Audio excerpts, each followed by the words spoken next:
So, good morning. I'm joined this morning by Angus Storrie, who is the Managing Director of one of our clients, Cochran Dickie Mackenzie Limited. Morning, Angus. How are you this morning? Morning, David. Could we start off? Could you give me a little bit of background about you and your firm? We're a rather unusual firm for Paisley. We don't do any legal aid. We don't do any criminal work. We are one of the very few firms registered with the FCA still. We do a lot of investment management. We do large amount of trust work, guardianship work, substantial commercial and substantial domestic. That's really what it's based on. Okay. And so how were things going for you before lockdown came in? It was just patching along as we would. We hadn't noticed any great fall, nothing at all, but it was like going off a cliff, sort of April, May. And despite trying to work from home and keep the business going, it just didn't happen. So we were fortunate that we've got repeat business that just keeps coming. Yeah. And so you say you had difficulties getting people to work from home? Yes, I actually set it up before the lockdown that I was bringing half the staff in one week, half the staff in the next week, for fear that we were going to have an infection. Then came lockdown, and by that time we had some secretaries able to work from home and the fee earners were able to work from home. But even on that basis, we had to furlough a good number of the staff. And what would you say was the biggest impediment for working from home? Well, the younger you are, the easier it is. People like myself found it far more difficult. I felt like I was back in the tools completely, and it just seems to take a considerably longer period of time to do straightforward tasks. Also, what I did notice was clients wanted to talk a lot more on the phone. I think there was an element of loneliness going on, but that was apparent. And I think you mentioned that you'd furloughed some staff. Give me an idea of a percentage or so? Oh, percentage-wise, I probably furloughed about 75% of my staff. Wow, okay. Yeah, the work just was not there. And so now that the lockdown is easing and people are getting back to work, have you brought these people back? How are you finding things now? I have virtually my entire staff back in, apart from two who were being shielded, and we're going to not bring them back till the end of October.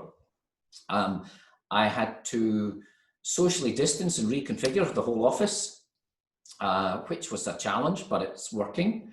And we have very strict rules about who uses kitchens, toilets, wipe downs, all that type of thing. And is business picking up? Business is unbelievably busy. I could work 24 hours a day. It is just staggering, and it's an unsustainable bubble. I call it the loo roll strategy with the domestic ones. At the start of lockdown, everyone was buying loo rolls, emptying the shelves, and about 2 or 3 weeks later, they noticed it wasn't necessary. It's exactly the same with houses. And so it's an uptick in the sort of domestic conveyancings you're seeing? Oh, huge. It's really busy. From what you're saying, it sounds like you think it's maybe a bit of pent-up demand rather than anything that's sustainable? Absolutely. I think the house prices will fall off a cliff towards the end of the year, and I think the domestic market will be November, December, January, very quiet. So really, you've got to make hay right now. So in terms of the kind of short to medium term, it looks like you're anticipating that there's going to be another dip in business. Yes, undoubtedly. What about longer term, looking into next year?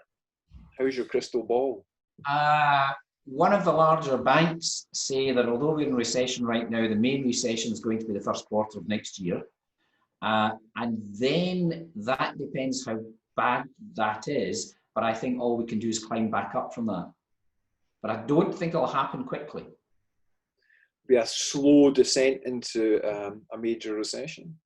Well, that's what I'm told by one of the major banks. I think that's kind of what I've been hearing as well. The big crunch is going to come in the first quarter of next year, where a lot of things that were deferred come due, VAT, Yes. tax payments, etc. And I think the common assumption is that there'll be a number of redundancies at the end of furlough.